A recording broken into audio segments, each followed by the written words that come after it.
નમસ્કાર દર્શક મિત્રો, ન્યૂઝ ફોર ગુજરાતમાં આપનું સ્વાગત છે। અમદાવાદમાં નશાના સોદાગરો સામે ક્રાઇમ બ્રાન્ચે લાલ આંખ કરી છે। એક ગુપ્ત ઓપરેશન પાર પાડીને પોલીસે કરોડો રૂપિયાનો ડ્રગ્સનો જથ્થો ઝડપી પાડવામાં મોટી સફળતા મેળવી છે। ડુંગળીની આડમાં ચાલતું હતું ગાંજાનું સ્મગલિંગ। અમદાવાદ ક્રાઇમ બ્રાન્ચની ટીમે નારોલ સર્કલ પાસેથી કરોડોની કિંમતનો 406 કિલોથી વધુ ગાંજો ઝડપી પાડ્યો છે। ક્રાઇમ બ્રાન્ચને ચોક્કસ બાતમી મળી હતી કે મહારાષ્ટ્ર તરફથી આવતી એક મહિન્દ્રા પિકઅપ ગાડીમાં ડુંગળીના જથ્થાની આડમાં ગેરકાયદેસર ગાંજો લાવવામાં આવી રહ્યો છે। આ બાતમીના આધારે પોલીસે નારોલ સર્કલ પાસે વોચ ગોઠવી હતી। જ્યારે શંકાસ્પદ ગાડીને રોકીને તેની તલાશી લેવામાં આવી ત્યારે પોલીસ પણ સ્તબ્ધ થઈ ગઈ હતી। ડુંગળીની બોરીઓની પાછળ અત્યંત ચાલાકીથી છુપાવેલો કુલ 406 કિલો અને 350 ગ્રામ ગાંજો મળી આવ્યો હતો। આ જથ્થાની આંતરરાષ્ટ્રીય બજાર કિંમત 2 કરોડ રૂપિયાથી પણ વધુ આંકવામાં આવી રહી છે। આ ગુનામાં પોલીસે મહારાષ્ટ્રના ધુલે જિલ્લાના 2 શખ્સોની ધરપકડ કરી છે। દીપક નિકમ જાટ, ઉંમર 20 વર્ષ, સંતોષ ઉર્ફે સતેજ તમરા પાવરા, ઉંમર 23 વર્ષ। પ્રાથમિક પૂછપરછમાં જાણવા મળ્યું છે કે આ નશાનો જથ્થો મધ્યપ્રદેશ મહારાષ્ટ્ર બોર્ડર પરથી લાવવામાં આવ્યો હતો અને અમદાવાદમાં તેની ડિલિવરી આપવાની હતી। હાલમાં આ ડ્રગ નેટવર્કમાં અન્ય કેટલા લોકો સામેલ છે તે દિશામાં પોલીસે તપાસ તેજ કરી છે। રિપોર્ટર શરીફ ઘાંચી, અમદાવાદ।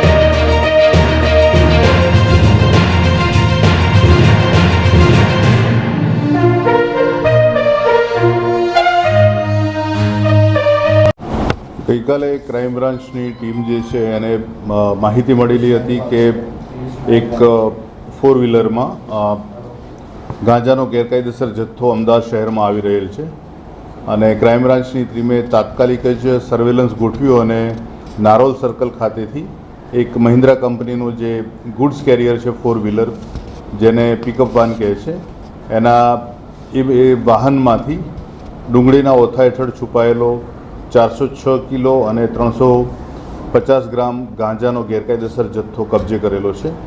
આ વાહન સાથે 2 આરોપી જે સાથે એક વાહન ચાલક છે અને એને સાથેનો છે એ બંને વ્યક્તિઓની ધરપકડ કરવામાં આવેલી છે। આ બંને વ્યક્તિના નામ છે દીપક તિકમ જાટ, હૈદરી પાટા, પલાસનેર, શિરપુર તાલુકો છે, ધુલે જિલ્લાના વતની છે અને સતેજ તેમર પાવરા એ પણ શિરપુર તાલુકાનો અને જોઈદા ગામનો વતની છે, ધુલે જિલ્લાનો।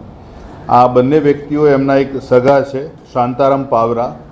આ શાંતારામ પાવરા જે છે એણે કરમાલા પાસેથી આ ગાંજાનો જથ્થો એમને ભરી આપ્યો હતો અને અમદાવાદ આવ્યા પછી આ શાંતારામ પાવરાના કહેવા મુજબ એમને જ્યાં ડિલિવરી આપવાની હતી એ પ્રકારે એમને અહીંયા પહોંચ્યા પછી એમને ફોન કરવાનો હતો। આજે પિકઅપ વાનમાં આ બંને આરોપીઓ ગાંજાના મોટા જથ્થા સાથે આવી રહેલા હતા ત્યારે નારોલ સર્કલ ખાતે જ એમને ઇન્ટરસેપ્ટ કરવામાં આવ્યા અને ત્યાં જ એમને મુદ્દામાલ કબજે લેવામાં આવેલો છે। આ જે બંને વ્યક્તિ જે છે એમને આ ગાંજો જે ઉપર ડુંગળીના કોથળા ભરેલા હતા અને નીચે ગાંજો રાખેલો હતો, આ ગાંજો પહોંચાડવા એટલે એમને આ જે ગેરકાયદેસર ગાંજો છે એ અમદાવાદ સુધી પહોંચી જાય તો એમને 50,000 રૂપિયા આપવાનું નક્કી કરેલું હતું। શાંતારામ પાવરા અને સાગર પાવરા જે છે બે આ અત્યારે હાલ પ્રાથમિક તપાસમાં બંનેના નામ ખુલેલા છે। જે કરમાલા જે છે એ વિસ્તાર આખો થોડો પછાત વિસ્તાર છે, પહાડી વિસ્તાર છે અને ત્યાં જે ગાંજો એટલે ખુલ્લામાં ગાંજો ઉગાડતા હોવાનું પ્રાથમિક પૂછપરછમાં જણાઈ આવેલું છે। આ ગાંજો અને જે ઓરિસ્સા ગંજામથી આવતા ગાંજાનો થોડો પ્રકાર અલગ છે એટલે આ મહારાષ્ટ્રના આ જે ધુલે જિલ્લાનો જે છે વિસ્તાર ત્યાંથી આ ગાંજો ભરાવીને મોકલેલો છે।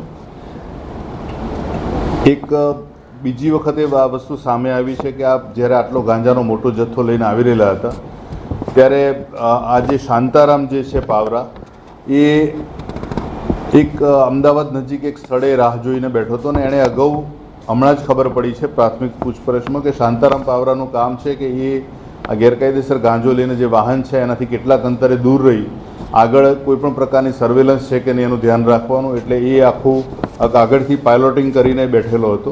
આજે જેવા લોકો નારોલ સર્કલ ખાતે પહોંચ્યા અને પોલીસ ટીમ દ્વારા જ્યારે એમને પકડવામાં આવ્યા, ગાંજો કબજો કરવામાં આવ્યો, ત્યારે એનો ફોન સ્વિચ ઓફ થયેલો છે.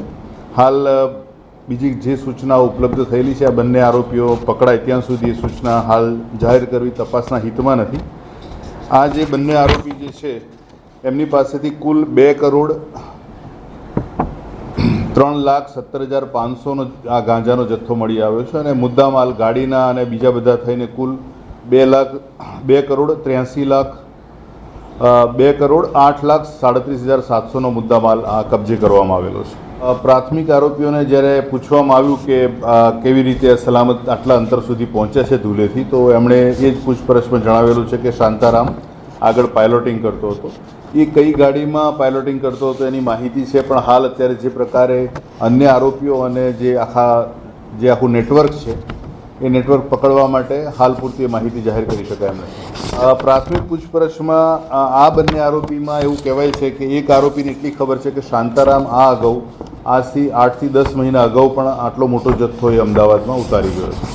આ જે બંને આરોપી જે છે, એકની ઉંમર 20 વર્ષની છે અને બીજાની ઉંમર 23 વર્ષની છે.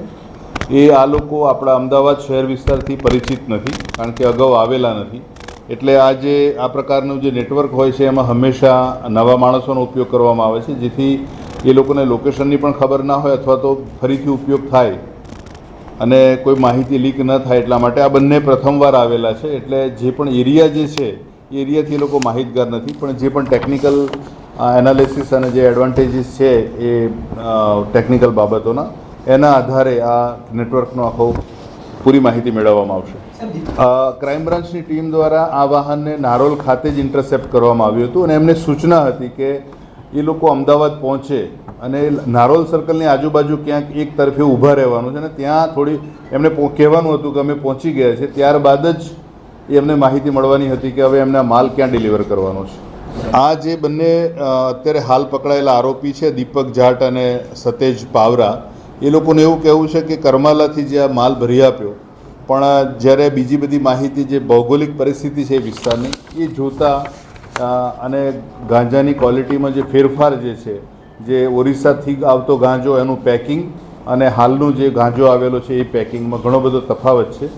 એટલે એ જે ક્વોલિટી અને ગાંજાનો પ્રકાર જોઈને ખ્યાલ આવે છે કે એ વિસ્તારોના જે પછાત વિસ્તારો, અંતરિયાળ ડુંગરાળ વિસ્તારોમાં આની કઈ જગ્યાએ ઉપજ થતી હશે.